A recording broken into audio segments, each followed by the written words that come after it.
Hello, and welcome to the Healthy Nurse Connection, where we are making connections to improve the health and wellness of nurses. I'm Leslie, your host.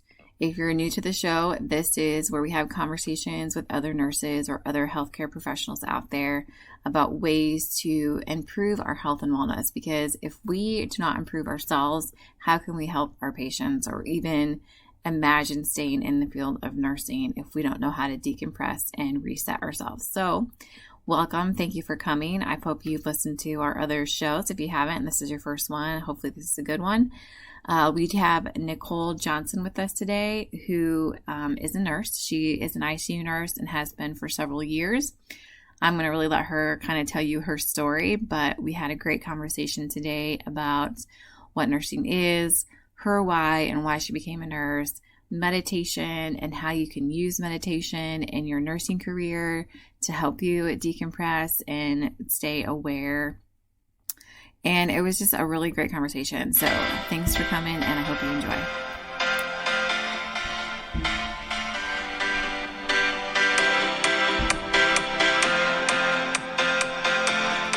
Hi, and welcome to the Healthy Nurse Connection, where we are building connections to improve the health and wellness of nurses.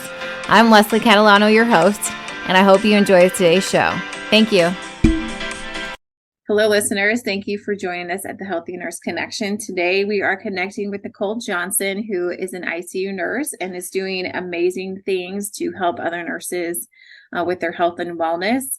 So, welcome. And I'm really just going to turn it over to you to kind of tell us your story. So, what is your nursing story? Why did you become a nurse? And what are you doing?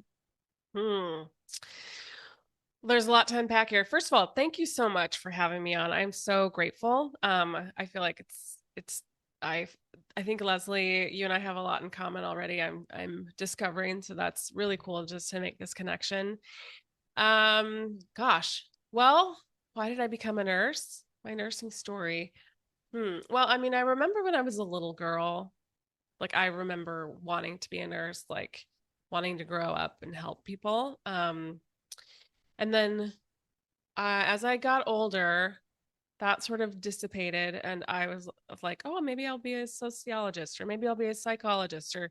But as I was in undergrad, I remembered oh, I should do nursing. But I didn't have my SHIT together enough at the time to be a super committed academic, because the grades you need in nursing school are pretty high, right? So I just decided, listen, I'm going to get out of college. My 5-year, 5 years of bouncing around and changing majors. I was like, well, if I want to go back to nursing school, I'll do it. And so fast forward a few years after that, I just felt this. There were a couple of things. I felt this calling, something was unfinished, I wasn't living my life to my full potential. And I was really I've been telling my friends that I was going to go back to nursing school, and they're like, yeah, whatever. We'll see it we'll leave it when we see it. But anyway, I did. I decided I was going to go back. And so I did. So at 27, I started doing, prereqs at night and, working during the day, and actually it was a blessing. I had a job that I absolutely hated. And it just helped solidify that, this is exactly what I didn't want. And I had the power to change and do something that I wanted to do. And I'm so glad I did. I was a little I was second degree nurse. I went back to school when I was older, but I mean, looking back, what I remember, I was crying at one point in, when I was in nursing school, because I was like, I'm going to be 32 when I'm done with nursing. But man, I'm so glad I did it. And 32 is still very young. So, essentially, it was the best decision that I've ever made. There are some really beautiful things about nursing. I ended up working in ICU, which was where I wanted to be. And I just felt like I was home. And there's something, just those patients are so vulnerable. and so delicate, and also but the actual work is very academic, um, and challenging, and you're dealing with high stakes environment, like you're in a high stakes environment, and it's life and death. And so for me, it felt like, wow, I'm really a part of something. I'm really doing something. I'm actually making a difference in people's lives, and it's filling me up um, with a lot of like joy and purpose, and it gave me a lot of meaning. So like I felt, yeah, like it was definitely my calling. Yeah. So How long have you been a nurse? for 15 years. 15 years. Yeah. Yeah. And I've done a variety of things as a critical care nurse. There's so many things you can do, Right. from like rapid response nursing to wound nursing. I was an assistant nurse manager for 5 years. Of course, charge precepting, all that kind of stuff too. And then there's projects you can work on. And yeah. And so then I was like, I think I'm going to take a stab at nursing entrepreneurship. Yeah. I hear you there. So, you still work at the bedside though? Is that, Yeah, I do. I do. um, so for yourself, because you are starting in this entrepreneurship, area, which is great, and you're really working on like self-improvement for nurses or just how to manage the stress. So for yourself, like, how did you start on that journey, or like, what do you do for Mm. yourself? So it's all related. Really, like I was as an assistant nurse manager, I was really burnt out. I was really struggling. And at sort of in for whatever reason, I was called to go down a path of like kind of like a self-development journey where I started going in, like started meditating. I couldn't stop reading about basically, you know, trying to find inner peace and all this stuff. But yeah, so I realized I needed to make a change in my life, because my work life balance was out of whack. I was the type of person that would wake up, like hit snooze as many times as I could and just like race out the door. Um, and that wasn't working, you know? And so I needed to create better boundaries around work, better rituals around like pre-shift, post-shift kind of rituals. I really delved into, how things that we can do to make ourselves happier, like practices like gratitude. And then, I really dove into meditation. So I became a big meditator. Mm-hmm. Yeah. And so some of this stuff that I discovered for myself, I definitely bring into my business, Unwound Retreats, because I do, like you said, I do want to improve the health and well-being of nurses, just like offer some ideas. Yeah. Not that you're like, oh, you have to do Right. these things in order to. Because everybody's journey is different. I'm a big Totally. believer in that. So I want to expose everybody to anything and everything out there so that you can figure Yeah. out what's for you. So so for those who may have never, I mean, it's hard for to say like nobody's ever heard of meditation because it's out there, but what does that mean to you? What is that practice? How do you do that? Mm. The first thing that came to mind is really like you become the thought watcher. So it's like that's sort of high level, but it's it's a time for a person to sit in stillness, um, with eyes closed or eyes, with a soft gaze, and to just, there's all different types of meditation, but it's sort of like a time to sort of sit in stillness and maybe focus on your breathing, um, and and it's like a practice on cultivating awareness too. So, the sort of the goal of meditation is to, like, as your thoughts come up, to sort of like see them but not become attached to them and follow and get lost in thought. Hmm. your brain's gonna continue to secrete thoughts. You secrete, I don't know, 40 to 60,000 thoughts a day. So just your brain's just secreting thought maker, right? But it's basically a time to sort of watch your thoughts come up without judgment, and maybe just try to focus, have like an anchor, like have maybe focus on your breath, or maybe you can focus on sounds, or you can focus on like how your body feels, or you can do a body scan. There's all different types of meditation out there, but it's basically a time that you set and try to in stillness Yeah. Without judging yourself for the. without judging yourself. Yeah, people are like, I can't meditate. I'll be the worst meditator. My brain's not going to stop. Nobody's brain stops. It's just going to continue. But it's this idea of, oh, that's interesting. Like, oh, that's a thought. Huh. Okay, thought. Okay.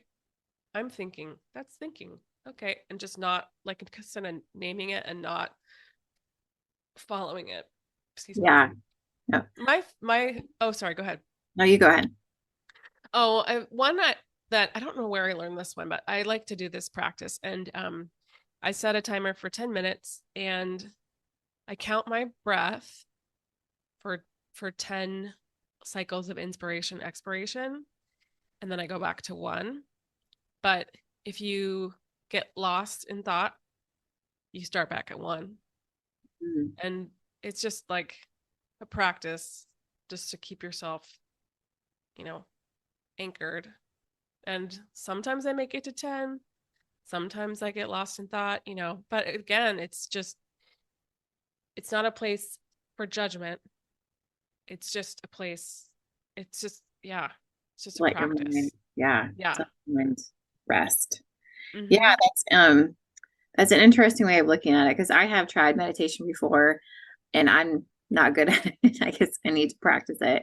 Not and it's not just that thoughts are coming and going, because I have practiced like just letting those go, like without judgment. I have heard that Mm-hmm. before, but I am just not the type of person who's good at sitting and doing Mm. nothing for, you know, 5 minutes, 10 minutes. Like as soon as I sit, like my to-do list pops in my head Mm-hmm.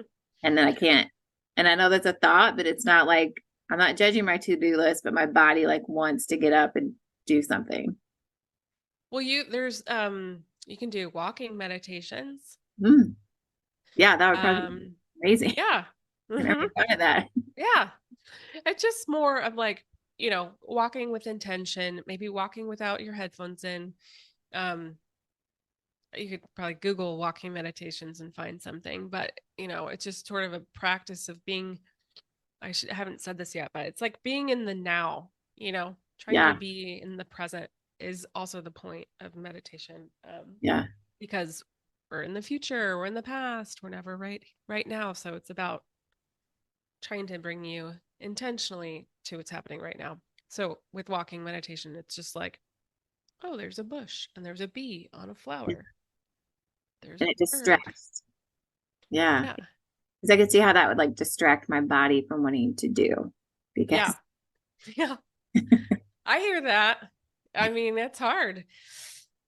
That's hard.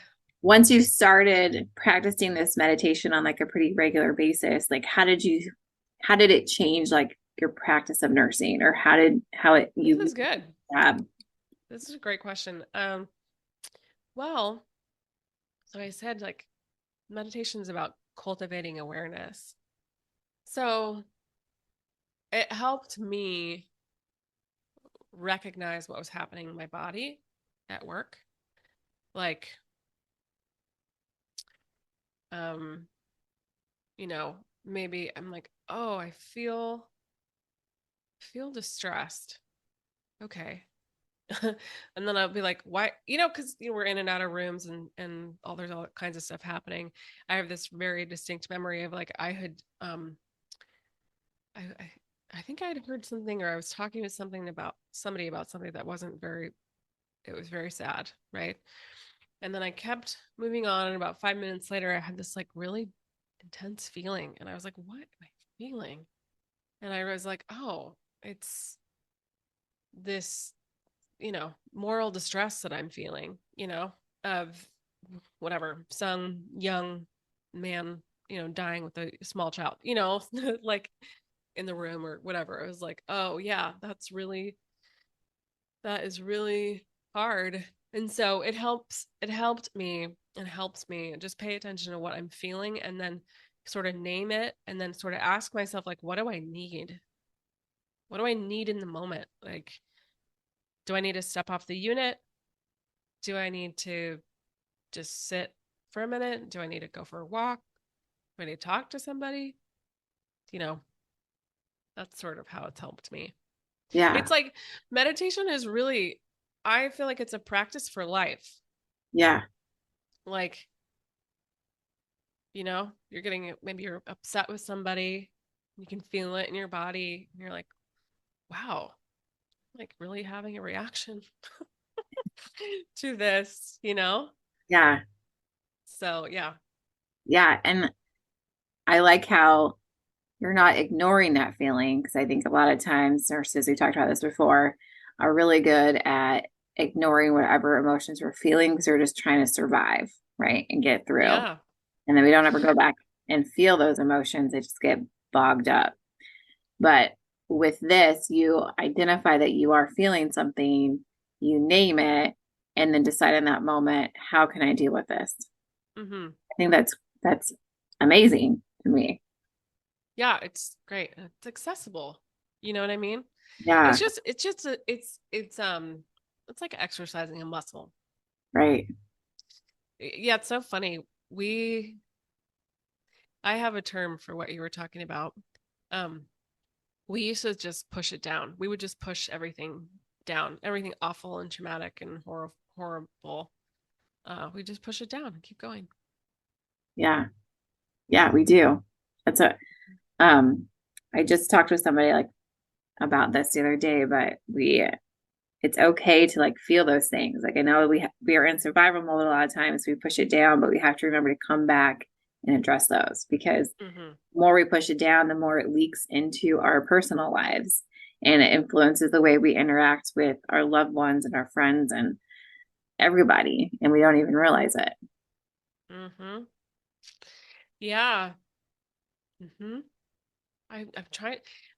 Remember reading something about I think it was about burnout and like how you can like kind of like a way to tell how burnt out you are was sort of exactly what you said, like the behaviors and how if you're acting like a jerk, you know, or really cynical, I don't know, if you're like not being nice to your family when maybe you were nice, it's like a symptom of yeah, Yeah, it's burnout really. yeah. So you have unwound. Oh, what is your Oh company? yeah.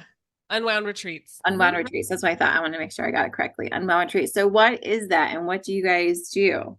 What is that about? Yeah. So Unwind Retreats is with Unwind Retreats, I offer events, resources, and international retreats for nurses. Um, and I started Unwind Retreats like in 2019 to create a time and space for nurses to come together and practice self-care. So in the beginning, I would hire like a yoga practitioner or a breath worker, and we would come together and do anything from journaling to yoga to meditation to having community building time. And I have hosted these events for about once a quarter. Um, and so that's sort of the basis of or the sort of what the events look like. And then I've also sometimes I'll do happy hours and or yoga in the park or something like that. But and then I offer resources. So like I have a website unwindretreats.com and I have a bunch of resources on there on topics from boundary setting to like pre and post shift rituals, to like meditation, gratitude. Um, and I send out like I have a listserv of people that I'll send out like something maybe once a week about something that a way that maybe you could improve your well-being as a nurse. And then I have retreats. So the retreats, I offer two international retreats, one in Morocco and one in Mexico. And really, the intention is still the same, to bring nurses together so they can practice like restorative practices. But I think there's something that's really cool that happens with travel. You get a little bit outside yourself, and you can have this time of reflection of like, what do I need? What do I need in my life? You know, like, how's it going back home? Am I getting what I need? Do I need to make changes? It was just sort of offer some time for reflection. But you know, we have a yoga and meditation program, and we offer, you know, classes on stress reduction, and where we'll do like talks with people from the community to learn about the culture that we're in. Um, yeah, and there's also something really special that happens when you get a bunch of nurses together. Um, that's like there's like a little sisterhood that happens, and I think it's really special. Yeah, so Morocco is a pretty amazing place to go, you know. And we kind of do a slow travel. You know, we spend 3 nights in Marrakesh, one night in the desert as a glamping experience, which is always a treat. Um, and then we go out to the coast in Essaouira, and that's like a bohemian kind of town. Um, so we kind of go from frenetic. Marrakesh is a little crazy, um, but in a good way, and then kind of give you an opportunity to really unwind in the desert, and then go hang out on the coast and walk on the beach. And yeah. Yeah, that sounds amazing. When is your next retreat? So the Morocco retreat is in like 6 weeks. That's coming up. September 16th through the 23rd. There are still spots if you're interested. If anyone out there is interested. The Mexico retreat is a little bit of a shorter program.